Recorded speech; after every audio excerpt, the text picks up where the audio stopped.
어머님, 이제 그만하시죠. 경찰관님들 어서 이 사람 데려가세요. 대체 이게 무슨 소리야? 우리 아들이 뭘 어쨌다고. 여보세요? 당신들 정말 경찰 맞아? 제 목소리는 얼음장처럼 차가웠습니다. 어머님을 해치라고 시킨 사람이요. 바로 어머님이 세상에서 가장 믿고 사랑하시던 당신의 아들이니까요. 그 순간 시어머니의 얼굴이 하얗게 질려갔습니다. 뭐라고? 네가 지금 무슨 말을? 당신 아들이 자신의 어머니를 상대로 끔찍한 일을 꾸몄다는 말입니다. 지금 제 곁에는 아무도 남지 않았습니다. 한때는 저도 남편이 있었고 지긋지긋했지만 시어머니라는 존재가 있었습니다. 평범한 주부였던 제가 어쩌다 한 남자의 인생을, 아니 한 집안 전체를 나락으로 떨어뜨리게 되었을까요? 모든 비극은 아주 사소해 보이는 남편의 말 한마디에서부터 시작되었습니다. 모든 것을 송두리째 바꿔놓은 그 끔찍한 추석이 오기 몇 달 전의 일이었습니다. 혹시 제 이야기가 궁금하시다면 예상 밖 사연 채널을 구독하고 계속 지켜봐 주세요. 새로운 이야기가 올라오면 바로 알려드릴게요. 그날 저녁 우리 부부의 식탁은 얼음장처럼 차가웠습니다. 아무 말 없이 밥을 먹는 시간, 서로의 숨소리마저 어색하게 느껴질 정도의 정적만이 감돌았죠. 남편과 저는 이미 오래전부터 꼭 필요한 말이 아니면 입을 열지 않는 사이가 되어 있었습니다. 그 침묵을 먼저 깬 것은 남편이었습니다. 여보, 저는 대답 없이 고개만 들었습니다. 무슨 말을 하려는 걸까? 또 무슨 지루한 회사 이야기이거나 돈 이야기일까?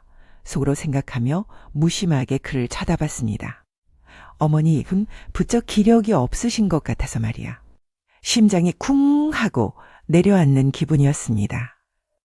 불길한 예감은 언제나 틀리는 법이 없었죠. 혼자 계시는 것도 이제는 위험해 보이고 얼마 전에는 손목까지 다치셨잖아. 저는 들고 있던 숟가락을 탁 소리나게 내려놓았습니다. 가슴속에서 뜨거운 무언가가 울컥 치밀어 오르는 것을 느꼈습니다. 무슨 말 하고 싶은 거예요? 제 목소리는 저도 모르게 날카롭게 곤두서 있었습니다. 남편은 잠시 제 눈치를 살피더니 어렵게 입을 열었습니다. 그게 어머니를 우리 집으로 모시는 게 어떨까 해서. 순간 머릿속이 하얘졌습니다. 온몸에 피가 역류하는 것 같았어요.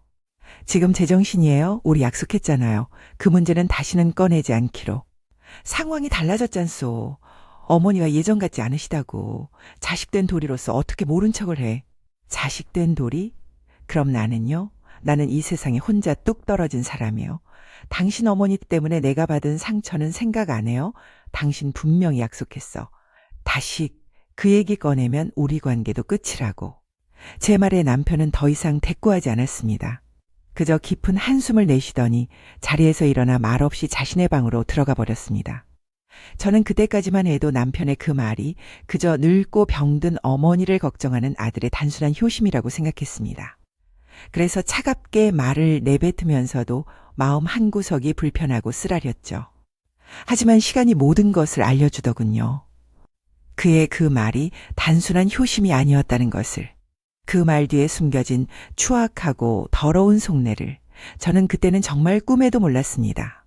제가 왜 그토록 시어머니를 모시는 것을 극구 반대했는지 그 이유를 알려면 우리는 8년 전의 과거, 그 당시로부터는 3년 전으로 거슬러 올라가야만 합니다. 그 끔찍했던 사건 때문에 저는 시어머니라는 존재와 하늘 아래에서 숨쉬는 것조차 상상할 수 없게 되었으니까요. 네, 저도 한때는 그분을 제 집에 모셨던 적이 있습니다. 그때 시어머니는 빙판길에 크게 넘어지셔서 발목뼈에 금이 가셨습니다. 혼자서는 거동이 불편해 병원을 오가는 것조차 힘든 상황이었죠. 신우이라는 사람은 어땠냐고요? 전화를 걸자마자 단칼에 거절하더군요. 어머, 올케도 참. 우리 애 지금 한창 예민한 고3인 거 몰라? 집에 낯선 사람 있으면 스트레스 받아서 공부에 집중. 올케가 좀 모셔. 그게 며느리 도리 아니야? 기가 막혔지만 아픈 사람을 길거리에 나앉게 할 수는 없는 노릇이었습니다. 결국 남편과 상의 끝에 2달 정도만 저희 집에서 지내시기로 한 겁니다. 솔직히 말해 시어머니와의 생활은 하루하루가 살얼음판을 걷는 것 같았습니다. 성격이 어찌나 까다로우신지 제가 차린 밥상은 늘 싱겁거나 작고 제한 청소는 늘 먼지투성이었죠. 하지만 아픈 분이니 어쩌겠습니까? 저는 그저 제 할 도리를 다하며 묵묵히 병수발을 들었습니다. 그러던 어느 날 사건이 터졌습니다. 시어머니께서 돌아가신 시아버지의 유품이라며 손에서 단 한순간도 빼지 않으시던 다이아 반지가 감쪽같이 사라진 겁니다. 3캐럿은 좋게 넘어 보이는 그분이 세상에서 가장 아끼는 물건이었습니다. 내 반지가 없어졌다. 시어머니의 비명소리에 저와 남편은 방으로 달려갔습니다.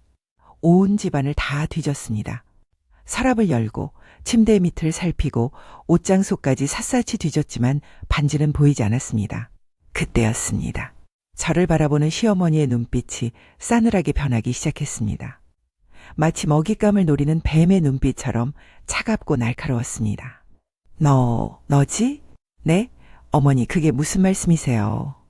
이 집에 드나드는 사람이라고는 너랑 내 아들, 그리고 나, 셋뿐이야. 그런데 내 아들이 내 반지를 훔쳤을 리는 없고, 그럼 누구겠니? 심장이 철렁 내려앉았습니다. 온몸에 피가 차갑게 식는 기분이었습니다.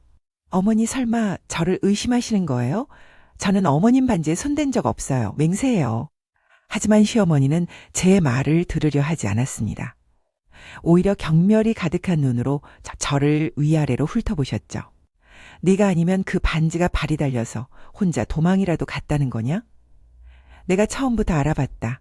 배운 것도 없고 가진 것도 없는 게 남자 하나 잘 물어서 인생 바꿔보려는 속셈인 줄. 결국 내 물건에까지 손을 대? 말씀이 너무 심하시잖아요. 증거도 없이 어떻게 사람을 도둑으로 모세요. 어머니께서 어디 다른 곳에 두고 깜빡하신 걸 수도 있잖아요. 내가 그 반지를 얼마나 아끼는데. 잠잘 때도 끼고 자는 걸 네가 몰라? 이 집에서 없어진 게 확실한데 이 도둑년아, 내년 말고 누가 있겠냐고. 그 순간 제 귀에서 찢어질 듯한 파열음이 들렸습니다. 세상이 한 바퀴 빙 도는 것 같았고 눈앞이 번쩍했습니다. 뺨 위로 불덩이가 떨어진 듯한 뜨거운 통증과 함께 저는 그대로 바닥에 쓰러졌습니다. 이 천박한 것, 내야 너 같은 걸 며느리로 들인 게 내 인생 일대의 실수다. 정신을 차렸을 때 저는 차가운 방바닥에 주저앉아 있었습니다. 한쪽 뺨은 감각이 없을 정도로 얼얼했고 귓속에서는 윙윙거리는 소리가 멈추지 않았습니다. 태어나서 처음이었습니다. 부모님께도 맞아본 적 없는 이 몸을 다른 사람도 아닌 남편의 어머니에게 맞았다는 사실이 믿기지 않았습니다. 그때 방문이 벌컥 열리며 남편이 나왔습니다. 저는 구원이라도 만난 듯 눈물 고인 눈으로 그를 쳐다봤습니다. 여보, 나 정말 아니야. 당신 어머니가 날 때렸어. 어서 나 좀 일으켜줘. 제발 내 편이 되어줘. 마음속으로 수없이 외쳤지만 목소리는 나오지 않았습니다. 남편은 바닥에 쓰러진 저와 분노로 이성을 잃은 제 어머니를 번갈아 쳐다보더니 깊은 한숨을 내쉬었습니다. 그리고는 제게 다가오는 대신 시어머니의 팔을 붙잡았습니다. 엄마 그만하세요. 동네 사람들 다 듣겠어요. 그의 목소리에는 그 어떤 온기도 담겨있지 않았습니다. 그는 시어머니를 거칠게 잡아 끌고는 집 밖으로 나가버렸습니다. 문 밖에서는 한참 동안 저 도둑년을 당장 내쫓아라고 악을 쓰는 시어머니의 목소리가 들려왔습니다. 얼마나 지났을까요? 남편이 다시 집으로 돌아왔습니다. 저는 여전히 그 자리에 주저앉아 있었습니다. 그는 저를 한번 힐끗 쳐다보더니 아무 말 없이 시어머니의 방으로 들어가 짐을 싸기 시작했습니다. 일단 엄마는 댁으로 돌아가시라고 했어. 하도 동네가 떠나가라 소리를 지르셔서 내가 짐 정리해서 갖다 드리고 올게. 저는 떨리는 목소리로 그를 불렀습니다. 여보, 나 정말 어머님 반지 본 적도 없어. 이게 말이 된다고 생각해? 자기 반지 없어졌다고 며느리를 의심하고 이렇게 때리는 게 정상적인 상황이야? 그때 남편이 저를 돌아보았습니다. 그의 표정은 제가 평생 잊을 수 없는 그런 표정이었습니다. 걱정도 미안함도 연민도 아니었습니다. 그의 눈빛은 마치 이렇게 말하고 있었습니다. 그래서 어쩌라고? 그 순간 깨달았습니다. 아, 이 남자는 절대 내 편이 되어줄 수 없겠구나. 이 남자는 우리 엄마와 나 사이에 문제가 생기면 언제든 나를 버릴 사람이구나. 그와의 백년해로는 불가능하겠다는 생각이 바로 그 순간 제 머릿속을 스쳐 지나갔습니다. 남편이 시어머니의 짐을 들고 나간 후 집안에는 정막만이 감돌았습니다. 뺨을 맞은 자리는 여전히 뜨거웠지만 그보다 더 아픈 것은 제 마음이었습니다.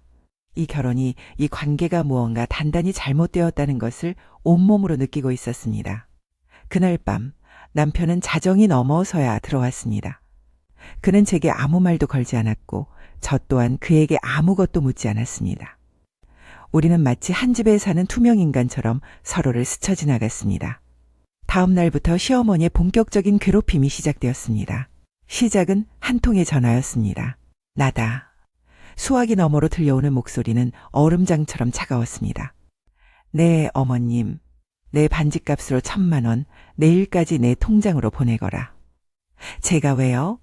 제가 훔쳤다는 증거 있으세요? 제 목소리에도 가시가 돋쳤습니다. 더 이상 그분에게 예의를 차려야 할 이유를 찾지 못했습니다. 내 인연이 아직도 정신을 못 차렸구나. 내 집에서 없어진 물건이야. 호텔에서도 귀중품이 없어지면 호텔이 책임지는 법이다. 내가 도둑이 아니더라도 내 책임이라는 소리야. 기가 막혀서 헛웃음이 나왔습니다. 어머님, 그럼 저도 어머님 댁에 가서 제 로또 1등 당첨용지가 없어졌다고 하면 어머님이 1등 당첨금 주실 건가요? 말도 안 되는 소리 그만하세요. 이게 어디서 어른한테 꼬박꼬박 말대꾸야. 내가 너랑 지금 장난하는 줄 알아? 장난은 어머님이 치시는 것 같네요. 그렇게 억울하시면 법대로 하세요. 판결문 받아오시면 제가 1,000만 원이 아니라 2,000만 원이라도 보상해 드릴 테니까. 아, 그리고 저도 어머님한테 맞은 거 병원 가서 진단서 다 끊어놨습니다. 폭행죄 판결문 받아서 청구할 테니 어머님도 그때 저한테 보상하시면 되겠네요. 제 말에 시어머니는 아무 대답도 하지 못하고 전화를 끊어버렸습니다. 그날 저녁 퇴근한 남편이 저를 붙잡았습니다. 여보, 제발 가족끼리 왜 법까지 가? 응? 우리 엄마한테 뺨 맞은 거 나도 정말 미안하게 생각해. 그런데 그건 엄마도 너무 흥분해서 자기도 모르게 손이 올라간 거라고 나한테 대신 사과하셨어. 나한테 사과를 하셨다고요? 당사자인 나는 그 사과 구경도 못 해봤는데.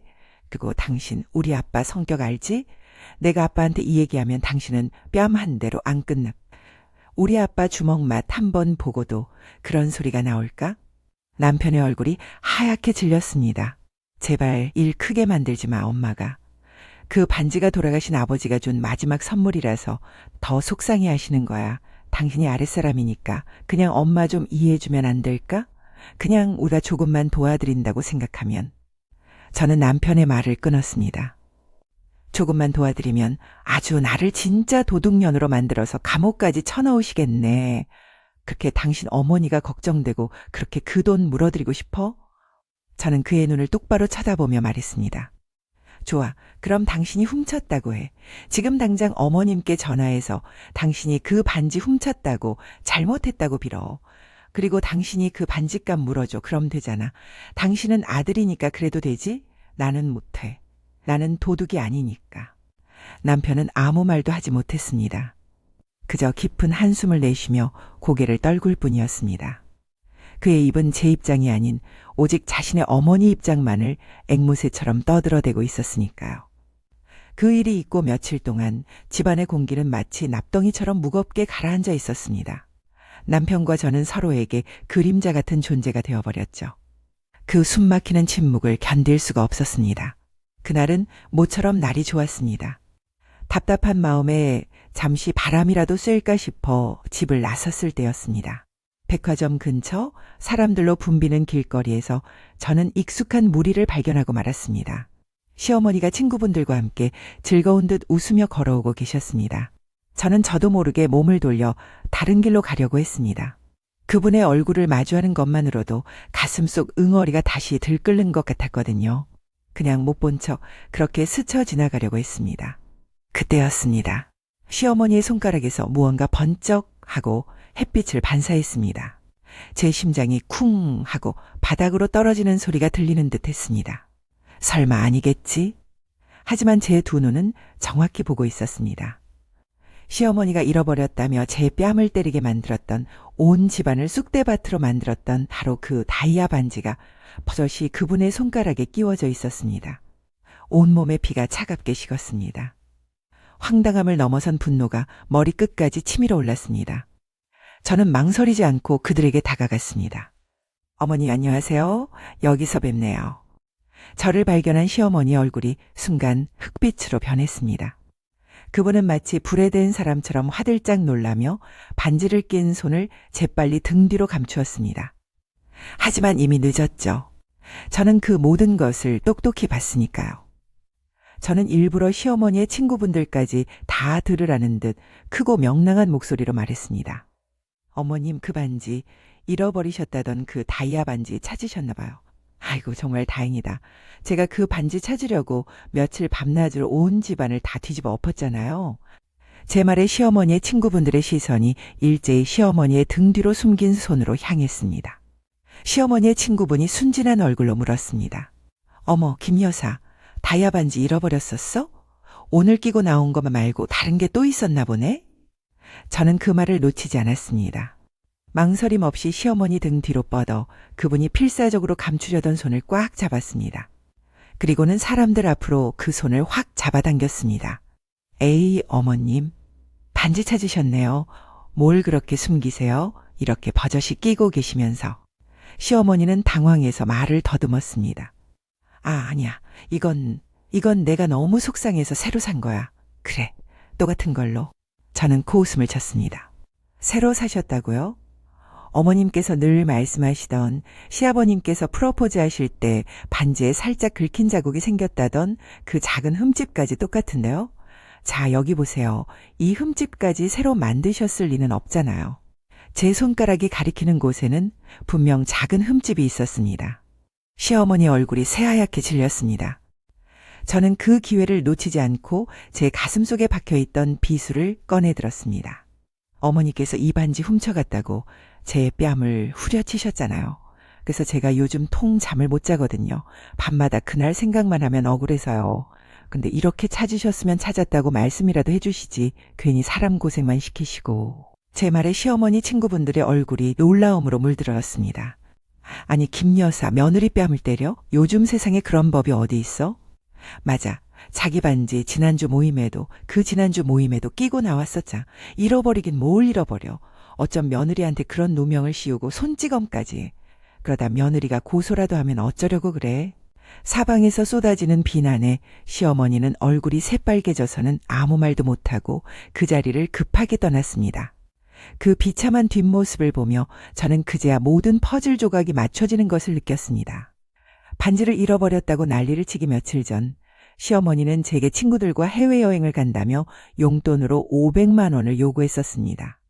제가 정중히 거절하자 며칠 뒤 이 다이아 반지 소동이 벌어진 겁니다. 그리고는 반지값 명목으로 1,000만 원을 요구했었죠. 이건 명백한 사기였습니다. 저를 상대로, 며느리를 상대로 끔찍한 사기극을 벌인 겁니다. 저는 태풍의 눈처럼 고요한 분노를 안고 집으로 돌아왔습니다. 현관문을 열자 남편이 소파에 누워 태평하게 텔레비전을 보고 있었습니다. 왔어? 그는 저를 쳐다보지도 않고 건성으로 물었습니다. 저는 대답 대신 들고 있던 가방을 바닥에 집어던졌습니다. 쿵 하는 소리에 그제야 남편이 놀라 고개를 들었습니다. 왜 그래? 무슨 일 있었어? 저는 차가운 목소리로 입을 열었습니다. 오늘 길에서 어머님을 만났어요. 친구분들이랑 아주 즐겁게 웃고 계시더군요. 아, 그래? 남편의 얼굴에 불편한 기색이 스쳤습니다. 그런데 정말 놀라운 걸 봤어요. 당신 어머니 손가락에서요. 제 목소리는 얼음 조각처럼 날카로웠습니다. 당신 아버님의 마지막 유품이라던 내가 훔쳐갔다고 내 뺨까지 때리게 만들었던 바로 그 다이아 반지가 아주 찬란하게 빛나고 있더군요. 남편의 얼굴이 순식간에 하얗게 질렸습니다. 그는 아무 말도 하지 못하고 그저 입술만 달싹였습니다. 어머님은 처음에 새로 산 거라고 발뺌하시더군요. 그런데 어쩌죠? 시아버님이 남기셨다는 그 작은 흠집까지 똑같은데 결국 친구분들 앞에서 망신만 당하고 도망치셨어요. 저는 그의 눈을 똑바로 쳐다보며 마지막 일격을 날렸습니다. 당신 어머니 나한테 돈 뜯어내려고 자작극 벌이신 거예요. 당신은 그 모든 걸 알면서도 나를 의심하고 당신 어머니 편을 들었죠. 그 순간 남편은 소파에서 벌떡 일어나 제 앞에 무릎을 꿇었습니다. 여보, 내가 정말 미안해. 내가 죽을 죄를 지었어. 정말이야. 나는 정말 몰랐어. 엄마가 그런 짓까지 하실 줄은. 그의 목소리는 비굴할 정도로 떨리고 있었습니다. 제발 용서해줘. 응? 내가 다 잘못했어. 당신을 믿어줬어야 했는데. 저는 차갑게 그를 내려다보았습니다. 그의 눈물을 보는데 제 마음은 조금도 움직이지 않았습니다. 사랑이 아니라 어쩌면 지독한 의무감이었을지도 모릅니다. 저는 마치 수도승이 속세를 등지고 고행의 길을 떠나는 심정으로 그의 손을 뿌리치지 않았습니다. 앞으로 우리 엄마 절대 당신 눈앞에 나타나지 않게 할게.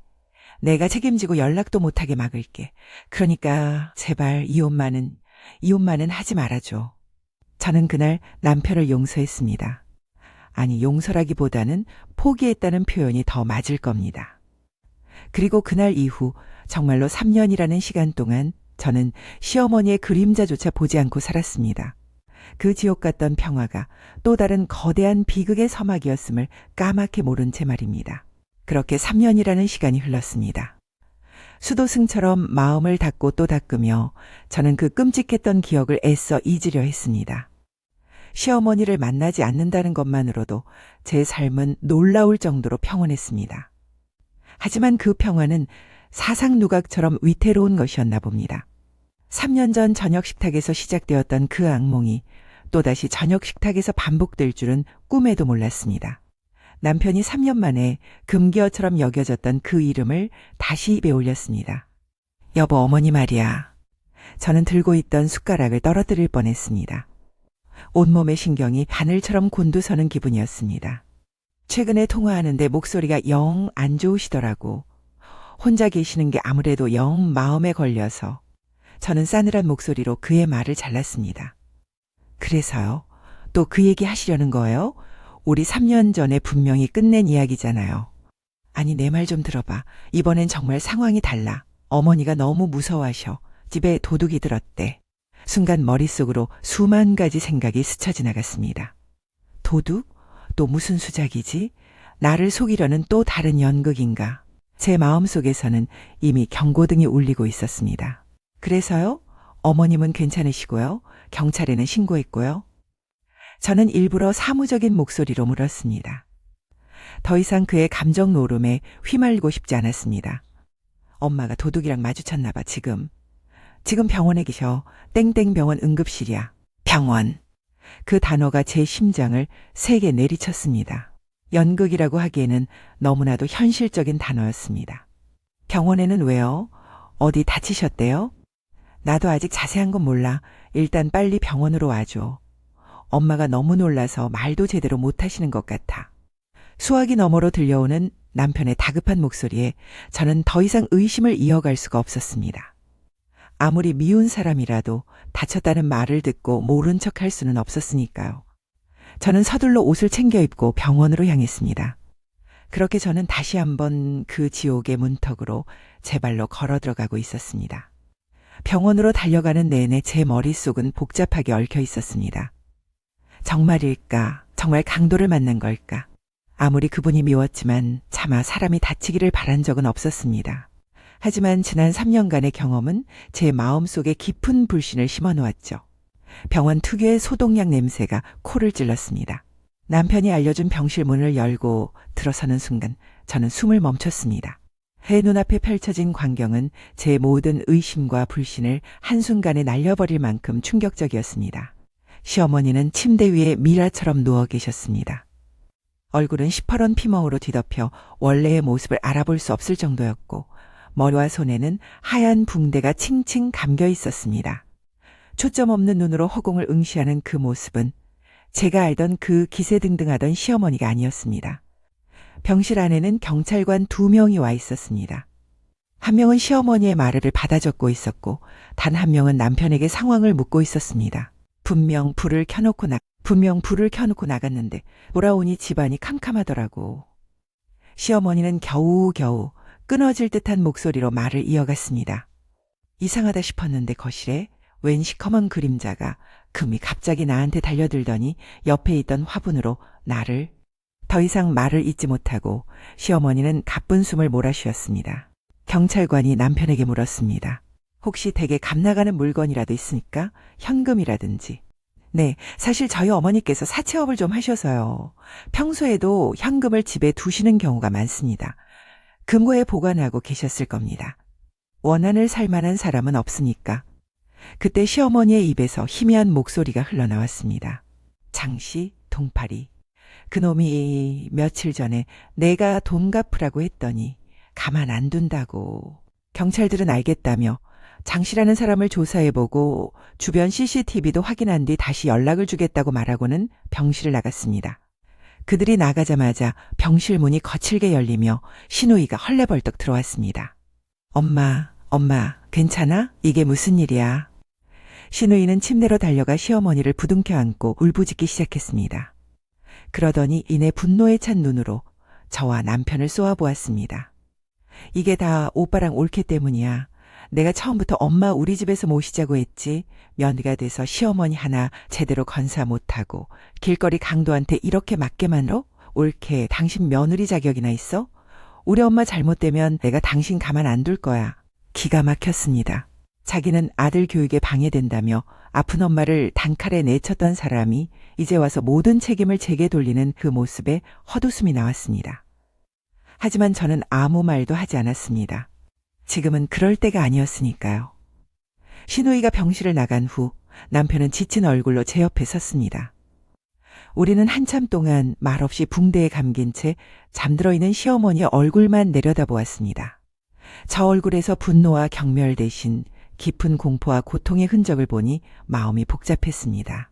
여보, 남편이 조심스럽게 입을 열었습니다. 엄마 퇴원하시면 어떡하지? 저 집으로는 절대 다시 안 들어가시려고 할 텐데. 저는 대답하지 않았습니다. 그가 무슨 말을 하고 싶은지 너무나도 잘 알고 있었기 때문입니다. 당신 동생은요? 자기엄마가 저렇게 누워있는데 고3 아들 핑계대면서 쏙 빠져나가는 게 말이 된다고 생각해요? 제 목소리에는 날카로운 가시가 돋쳐 있었습니다. 남편은 고개를 숙였습니다.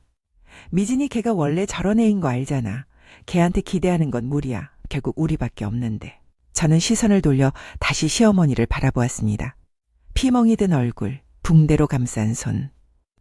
바로 저 손으로 내 뺨을 내리쳤지. 바로 저 입으로 나를 도둑년이라 매도했어. 마음속 깊은 곳에서 분노가 다시 들끓었습니다. 절대 안 돼. 저 사람과는 단 하루도 같이 살 수 없어. 하지만 저렇게 무력하게 누워있는 노인을 보니 차마 마음이 편치 않았습니다. 만약 내가 저런 끔찍한 일을 당했다면 어땠을까? 그 어둡고 텅 빈 집에 강도가 침입했던 바로 그 집에 다시 혼자 들어갈 수 있을까? 아마 밤마다 그 강도의 시커먼 그림자가 떠올라 잠 못 이루고 공포에 떨겠지. 깊은 한숨이 절로 나왔습니다. 미움과 연민이 제 안에서 격렬하게 싸우고 있었습니다. 저는 결국 제 발등을 찍는 어리석은 선택을 하고야 말았습니다. 일단 퇴원하시면 우리 집으로 모셔요. 제 말에 남편의 얼굴이 환하게 밝아졌습니다. 정말이야 여보? 정말 그래도 괜찮겠어? 상황이 이런데 어쩌겠어요. 나라도 저 집에 다시 들어가긴 무서울 것 같. 그리고 아무리 미운 어머님이라도 저 상태로 혼자 두었다가 무슨 일이라도 생기면 나도 평생 마음이 불편할 것 같고요. 남편은 제 손을 덥석 잡았습니다. 그의 눈에는 감격의 눈물이 그렁그렁 맺혀 있었습니다. 고마워. 정말 고마워 여보. 역시 당신뿐이야. 당신은 정말 천사야. 저는 그의 손을 뿌리치지는 않았지만 차가운 목소리로 조건을 내걸었습니다. 대신 약속 하나예요. 어머님, 새 집 구하시는 대로 바로 우리 집에서 나가시는 거예요. 단 하루도 더는 안 돼요. 그건 확실하게 약속해 줄 수 있죠? 그럼 당연하지. 약속할게. 남편은 아이처럼 기뻐하며 연신 고개를 끄덕였습니다. 지금 생각해보면 그건 착한 게 아니었습니다. 그건 동정심이라는 이름 아래 제 무덤을 제 손으로 파는 지독하게 어리석은 짓이었습니다. 저는 그때 제가 드리지 말아야 할 것을 지배드린 겁니다. 그것이 앞으로 더 닥쳐올 끔찍한 비극의 예고편에 불과했다는 사실을 그때 저는 전혀 알지 못했습니다. 시어머니는 병원에서 약 2주간의 치료를 마치고 저희 집으로 오셨습니다. 처음 며칠간 그분은 제가 알던 시어머니가 아니었습니다. 말수가 눈에 띄게 줄었고 작은 소리에도 소스라치게 놀라며 불안에 떨었습니다. 밤에는 혼자 잠드는 것을 무서워하셔서 남편이 거실에 불을 환하게 켜두고 나서야 겨우 눈을 붙이셨죠. 그 모습을 보니 제 마음속에 남아있던 미움도 조금은 누그러지는 듯 했습니다. 어쩌면 이번 일로 조금은 변하셨을지도 모른다고 아주 잠시 어리석은 기대를 품기도 했습니다. 저는 그런 시어머니를 위해 나름대로 최선을 다했습니다. 매일 새벽 4시면 일어나 출근 준비와 함께 시어머니가 드실 아침과 점심 식사를 준비해 두었습니다. 혹시나 입맛이 없으실까? 영양을 생각해서 소고기를 넣고 죽을 끓이기도 하고 부드러운 생선살을 발라 조림을 만들기도 했습니다. 퇴근 후에는 지친 몸을 이끌고 다시 저녁 식사를 차렸습니다. 하지만 늑대가 양의 탈을 오래 쓰고 있을 수는 없는 법이었을까요? 집에 온 지 일주일이 지나자 시어머니는 서서히 본래의 모습을 되찾기 시작했습니다. 그 시작은 저녁 식탁에서의 불평이었습니다.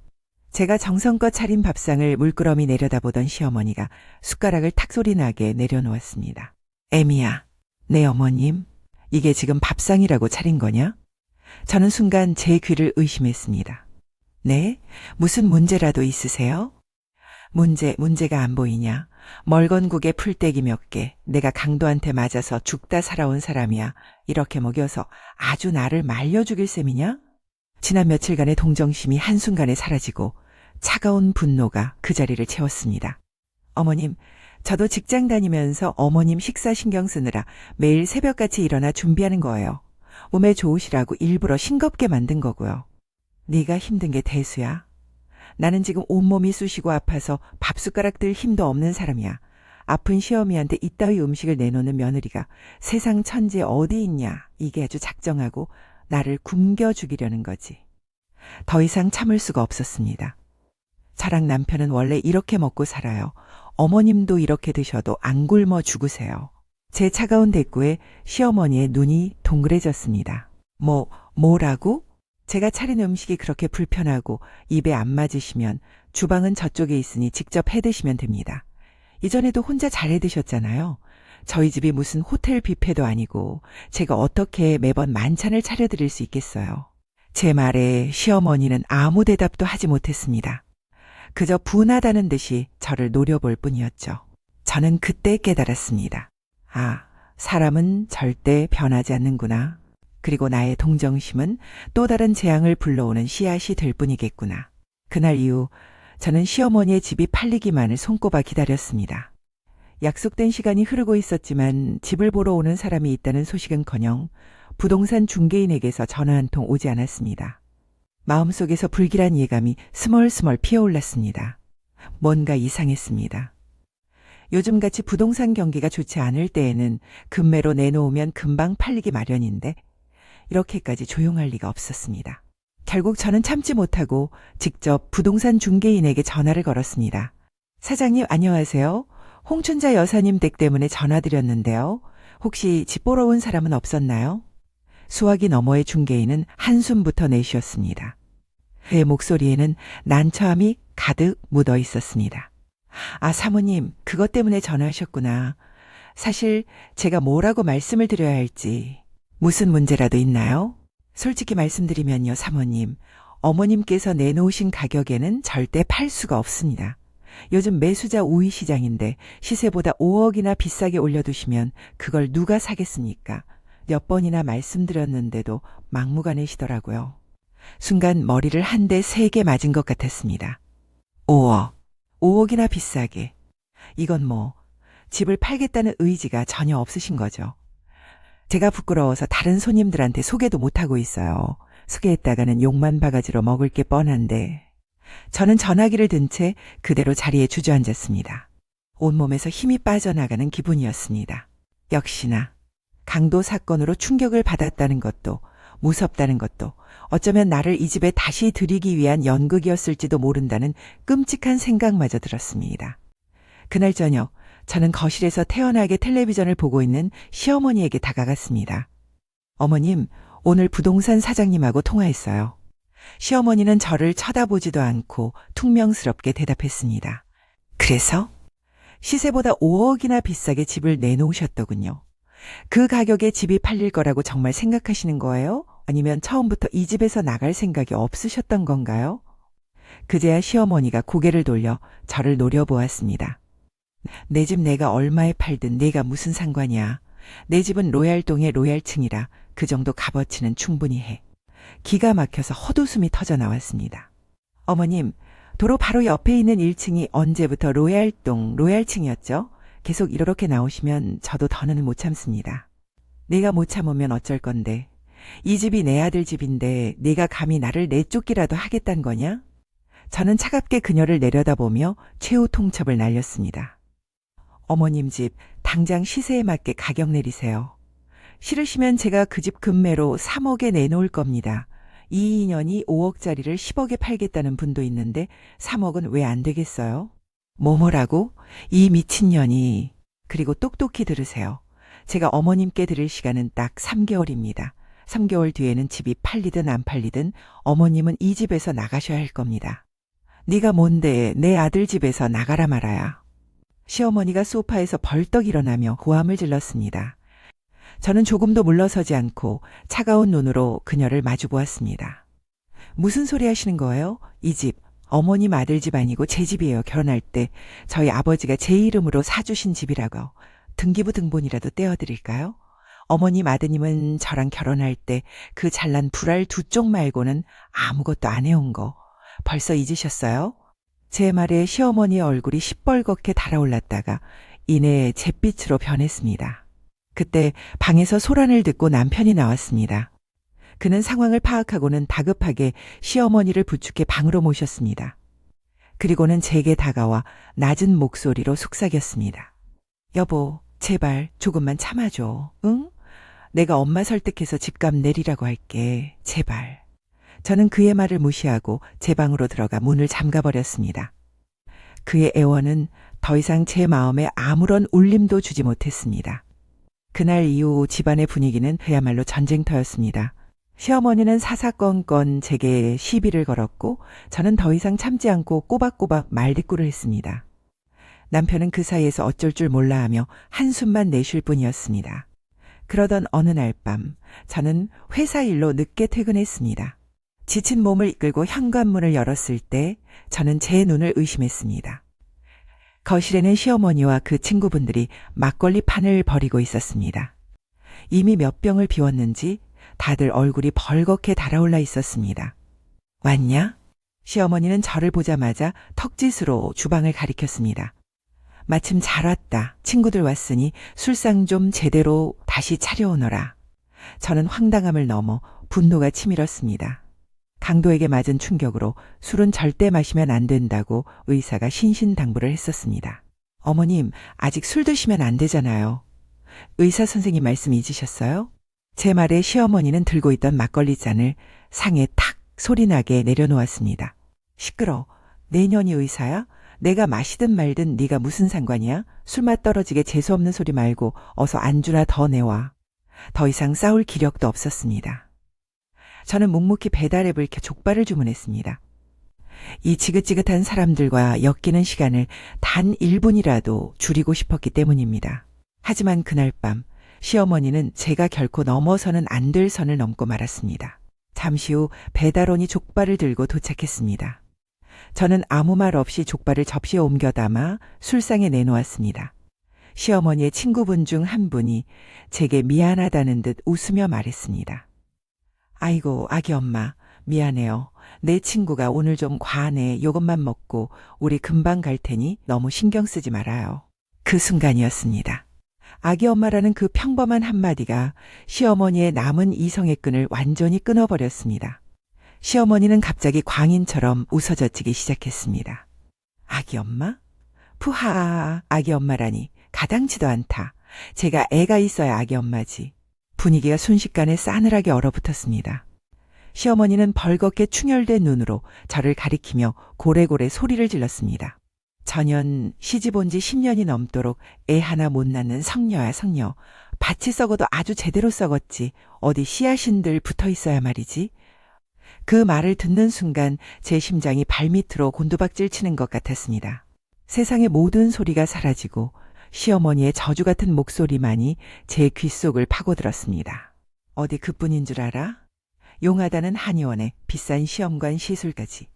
내 아들 등골 빼서 겨우겨우 애를 가지면 뭐래? 얼마 못 가서 바로 떨어져 버린대. 쯧쯧, 애가 어찌나 부실한지 제 어미 뱃속에서도 10달을 못 버티고 나가 떨어지는 걸. 10년. 그 길고 긴 시간 동안 3번의 아픔을 겪었습니다. 시험관 시술의 고통을 견디고 어렵게 품었던 아이들. 그 아이들을 잃었을 때 제 세상도 함께 무너져 내렸습니다. 한강만큼의 눈물을 흘렸고 제 가슴은 텅 비어버렸습니다. 그런데 저 사람은 제 찢겨나간 상처를, 제 죽은 아이들을 저렇게 아무렇지 않게 입에 올리고 있었습니다. 에휴, 내 팔자야.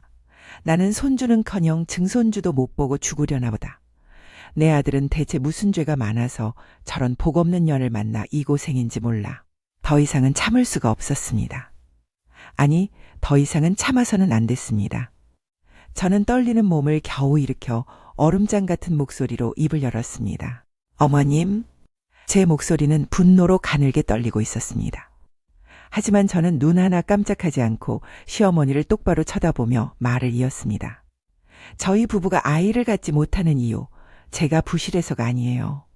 시어머니의 친구들을 포함한 거실의 모든 시선이 제게로 쏠렸습니다. 어머님 아드님 주한 씨 문제도 크다는 거 모르셨어요? 병원에서 남편 정자수가 현저히 적고 운동성도 거의 없어서 자연 임신은 불가능에 가깝다고 진단받은 거요. 뭐? 내가 지금 무슨 말버릇이야. 네가 부족해서 그런 걸 왜 우리 아들 탓을 해? 시어머니 얼굴이 불그락푸르락 달아올랐습니다. 분위기가 험악해지자 친구분들은 슬금슬금 눈치를 보며 자리에서 일어나기 시작했습니다. 하지만 한번 터져나온 제 감정은 멈출 줄을 몰랐습니다. 지금도 보세요. 저 인간이 매일 새벽까지 술에 절어 들어오는데 몸이 성하겠어 의사가 그렇게 술 끊고 운동하라고 신신당부를 했는데도 귀등으로도 안 됐잖아요.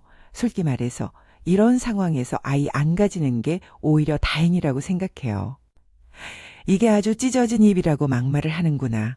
내가 이따위로 어른 공경할 줄 모르고 남편 탓이나 하니까 하늘도 노하셔서 애를 안 주시는 거라고. 바로 그때였습니다. 현관문이 열리며 시어머니의 저주를 증명이라도 하듯 남편이 술에 잔뜩 취해 비틀거리며 들어왔습니다. 오늘은 또 왜들 그래? 밖에까지 당신 목소리가 다 들리잖아. 어디 감히 시어머니한테 언성을 높여? 그는 상황 파악도 제대로 하지 못한 채 무조건 제게 삿대질을 해댔습니다. 그 모습을 본 시어머니는 기다렸다는 듯이 통곡을 하기 시작했습니다. 주하나, 아이고 내 아들아, 내가 이제 더 살아서 못하냐. 저 며느리년 구박받고 사느니 그냥 죽어버리는 게 낫겠다. 아이고 내 팔자야. 남편은 그제야 제게서 시어머니에게로 시선을 돌렸습니다. 그리고는 제게는 단 한 번도 보여준 적 없는 다정한 목소리로 시어머니를 달랬습니다. 엄마도 좀 적당히 하세요. 이 사람도 지금 노력하고 있잖아요. 엄마가 이 사람한테 고맙다, 미안하다 한마디만 해줘도 엄마한테 더 잘할 사람이에요. 그런데 왜 이렇게 며느리를 못 잡아먹어서 안달이세요? 결국 시어머니는 아들 키워봐야 다 소용없다는 말을 마지막으로 남기고는 제 방으로 들어가 버렸습니다. 얼마 지나지 않아 방 안에서는 드르렁 천지가 떠나가코를 고는 소리가 들려왔습니다. 거실에는 저와 술 취한 남편 단둘만이 남아 있었습니다. 저는 그를 바라보았습니다. 한때는 제 세상의 전부였던 남자. 하지만 지금은 그저 껍데기만 남은 희망 없는 관계의 잔해일 뿐이었습니다. 저는 그날 밤 남편에게 처음으로 이혼이라는 단어를 꺼냈습니다. 우리 그만하자, 이혼해. 남편은 술 기운이 확 달아난 얼굴로 제 앞에 서 있었습니다. 그의 눈에는 당황과 두려움이 가득했습니다. 은혜야, 화 풀어. 내가 다 미안하다. 엄마 모시는 게 아니었는데 내일 당장 엄마 집으로 돌려보낼게. 엄마가 싫다고 하시면 동생네로 보내든지 어떻게든 할게. 응, 제발. 그래, 가지마. 그의 목소리는 애처롭게 떨리고 있었습니다. 하지만 그 사과는, 그 변명은 너무 늦었습니다. 이미 깨져버린 신뢰를, 엎질러진 물을 다시 주워 담을 수는 없는 노릇이었습니다. 당신은 대체 뭐하는 인간이야? 매일 새벽에 술에 절어서 들어오는 이유가 뭐야? 일 때문에 힘들다는 핑계는 대지 마. 당신 눈에 내가 아직도 그렇게 순진해 보여? 그게 요즘 나도 집에 들어오면 숨이 막혀서 당신 보기 미안하고 그래서 됐어. 저는 그의 말을 잘랐습니다. 알고 싶지도 않아. 더 이상 당신이라는 사람에 대해 아무것도 궁금하지 않아. 저는 그대로 방으로 들어와 문을 잠가 버렸습니다. 화장을 지울 힘도 씻을 기력조차 남아있지 않았습니다. 침대 위로 무너져 내리듯 몸을 던졌습니다. 그날의 소동은 그렇게 지나갔지만 제 마음속 폭풍은 조금도 잦아들지 않았습니다. 오히려 이혼이라는 목적지를 향해 더욱 거세게 몰아치고 있었죠. 그리고 다음날 아침 고요한 집안의 정적을 깨는 전화벨이 울렸습니다. 모르는 번호였습니다. 여보세요? 백은혜 씨 되십니까? 여기는 땡땡 경찰서입니다. 순간 심장이 쿵 하고 내려앉았습니다. 시어머니 댁에 침입했던 강도 사건 때문이었습니다. 네, 맞는데요. 혹시 범인 잡혔나요? 수화기 너머로 들려온 경찰의 목소리는 뜻밖의 소식을 전했습니다. 아, 그 사건의 유력한 용의자였던 장동팔 씨 말입니다. 네. 어젯밤 야산에서 농약을 마시고 스스로 목숨을 끊은 채 발견됐습니다. 저는 순간 아무 말도 할 수가 없었습니다. 경찰은 말을 이었습니다. 주변인들 알리바이를 확인한 결과 강도 사건과는 전혀 무관한 것으로 확인되었습니다.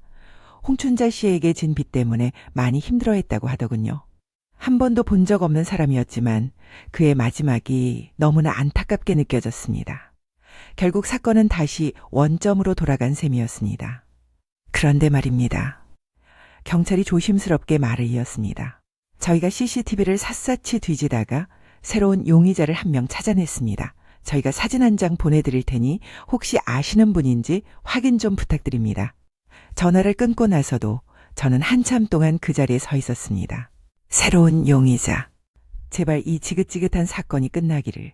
그래서 저 시어머니라는 존재를 제 인생에서 완전히 지워버릴 수 있기를 간절히 바랐습니다. 딩동. 휴대전화에 메시지가 도착했다는 알림음이 울렸습니다. 경찰이 보낸 사진이었습니다. 저는 마른 침을 삼키며 떨리는 손가락으로 메시지를 열었습니다. 화면에 나타난 것은 어두운 골목길 CCTV에 찍힌 흐릿한 형체의 사진이었습니다. 모자를 깊게 눌러쓰고 마스크를 껴서 얼굴을 제대로 알아볼 수는 없었지만 체구나 옷차림으로 보아 여자임은 분명했습니다. 누구지? 저는 사진을 확대해보고 또다시 뜯어보았지만 도무지 누군지 짐작조차 할 수 없었습니다. 결국 저는 경찰에게 다시 전화를 걸었습니다. 죄송하지만 사진을 봐도 전혀 모르겠는 사람입니다. 아, 그러십니까? 알겠습니다. 저희가 계속해서 수사 진행해 보겠습니다. 전화를 끊고 나니 마음이 더 답답해졌습니다. 범인이 잡히지 않는 한 시어머니는 이 집을 떠나지 않을 것이고 이 지옥 같은 동거는 계속될 것이기 때문이었습니다. 그날 밤도 남편은 만취 상태로 집에 들어왔습니다. 비틀거리며 현관에 들어서자마자 그는 그대로 소파 위로 쓰러져 잠이 들었습니다.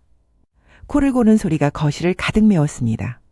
저는 조용히 그를 바라보았습니다. 저 인간은 대체 밖에서 무슨 짓을 하고 다니는 걸까? 어쩌면 다른 여자가 있는 건 아닐까 하는 의심이 독버섯처럼 제 마음속에서 자라나고 있었습니다. 그때였습니다. 남편의 외투 주머니에서 희미한 진동과 함께 액정 불빛이 새어나왔습니다. 메시지가 온 것 같았습니다.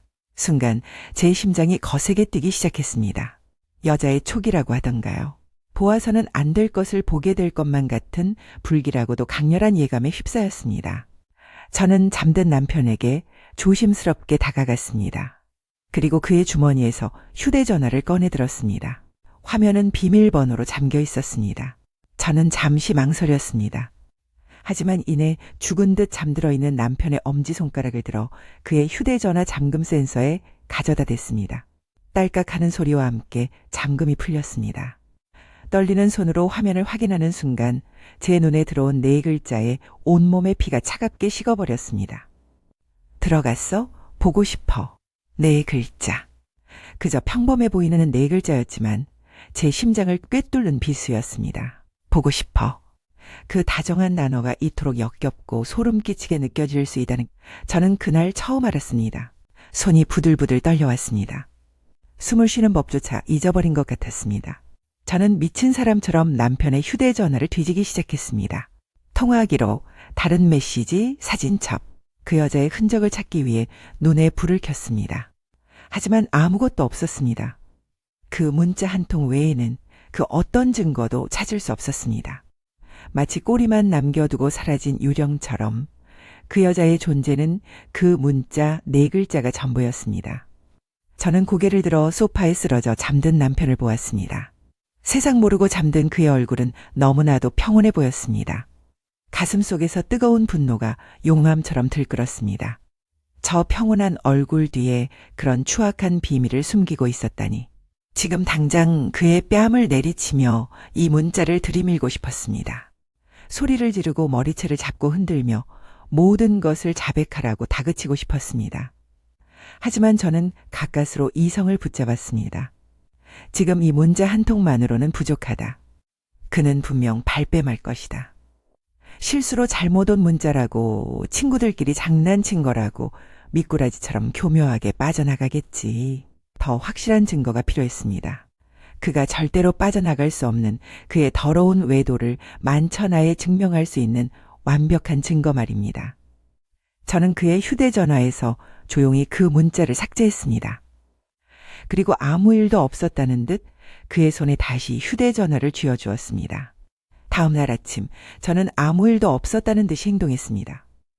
속에서는 천불이 났지만 겉으로는 평소와 똑같이 남편의 아침을 차려주었습니다. 오늘도 회식 있어? 제 물음에 남편은 피곤한 얼굴로 고개를 끄덕였습니다. 저는 속으로 차갑게 웃었습니다. 회식. 참으로 편리하고 유용한 변명이었습니다. 남편이 출근하자마자 저는 망설임 없이 흥신소에 전화를 걸었습니다.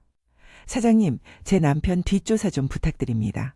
돈은 얼마가 들어도 상관없습니다. 최대한 빨리 그놈이 어떤 년이랑 붙어먹고 다니는지 그 모든 증거를 제게 가져다 주세요. 그날 이후 저는 가면을 쓴 채 살았습니다. 남편 앞에서는 아무것도 모르는 아내인 척 연기했지만 제 마음은 하루에도 수십 번씩 지옥으로 오갔습니다. 흥신소로부터 연락이 오기만을 애타게 기다리는 2주라는 시간은 제게는 2년보다 더 길게 느껴졌습니다. 그리고 마침내 기다리던 전화가 걸려왔습니다. 흥신소였습니다. 사모님 의뢰하신 건입니다. 결과가 나왔습니다. 저는 떨리는 손으로 통화 버튼을 눌렀습니다. 네, 말씀하세요. 흥신소 직원의 목소리는 건조하고 사무적이었습니다. 남편분 외도하시는 거 맞습니다. 매일같이 회식이라고 둘러대고는 강남의 한 오피스텔로 향하더군요. 거기서 한 여자를 만났습니다.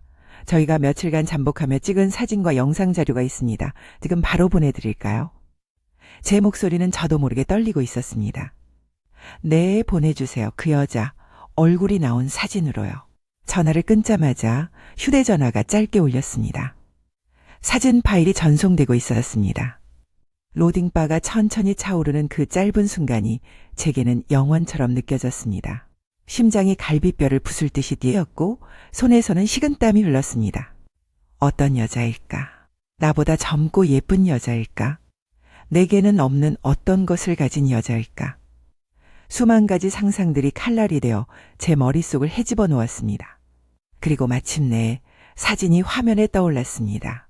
그 순간 저는 숨을 쉴 수가 없었습니다. 분노도 슬픔도 아니었습니다. 제 온몸을 덮친 것은 설명할 수 없는 거대한 충격과 공포였습니다. 아니야, 아닐 거야. 잘못 본 걸 거야. 저는 미친 듯이 휴대전화를 뒤져 며칠 전 경찰에게서 받았던 사진을 찾아냈습니다. 시어머니를 폭행한 강도 용의자의 CCTV 사진을, 그리고 2개의 사진을 나란히 놓고 비교했습니다. 흥신소에서 보낸 사진 속 여자는 환하게 웃고 있었고 경찰이 보낸 사진 속 여자는 모자와 마스크로 얼굴을 가리고 있었습니다. 하지만 그 날카로운 눈매, 오똑한 콧날, 입가의 작은 점까지 틀림없는 동일 인물이었습니다. 남편의 내연녀가 시어머니를 해친 강도였습니다. 단순한 외도가 아니었습니다. 이것은 상상조차 할 수 없었던 훨씬 더 추악하고 끔찍한 범죄의 시작이었습니다. 저는 그 자리에 그대로 주저앉았습니다. 손에서 휴대전화가 미끄러져 차가운 바닥에 떨어졌지만 그것을 주울 생각조차 할 수 없었습니다. 귀에서는 윙마이너스 하는 이명만이 들려왔고 세상은 소리를 잃은 흑백 영화처럼 느껴졌습니다. 남편의 외도, 시어머니를 덮친 강도, 그리고 그 둘이 한 여자라는 사실. 머릿속에서 수만 개의 퍼즐 조각들이 미친 듯이 회전하며 하나의 끔찍한 그림으로 맞춰지고 있었습니다. 남편이 그토록 어머니를 모시자고 했던 이유, 시어머니가 강도를 만난 후 그토록 쉽게 우리 집으로 들어왔던 이유, 그 모든 것이 하나의 거대한 음모였을지도 모른다는 생각이 들자 온몸에 피가 역류하는 대신 차갑게 식어버리는 기분이었다. 분노를 넘어선 인간에 대한 깊은 혐오감이 제 온몸을 지배하기 시작했습니다. 얼마나 지났을까요? 저는 비틀거리며 일어나 바닥에 떨어진 휴대전화를 주워들었습니다. 그리고 망설임 없이 흥신소에 다시 전화를 걸었습니다. 제 목소리는 기계처럼 차갑고 감정이 없었습니다. 사장님, 접니다. 네, 사모님. 무슨 일이십니까? 추가 의뢰입니다. 저는 창밖의 어둠을 바라보며 말을 이었습니다. 그 여자에 대한 모든 것을 알아봐 주세요.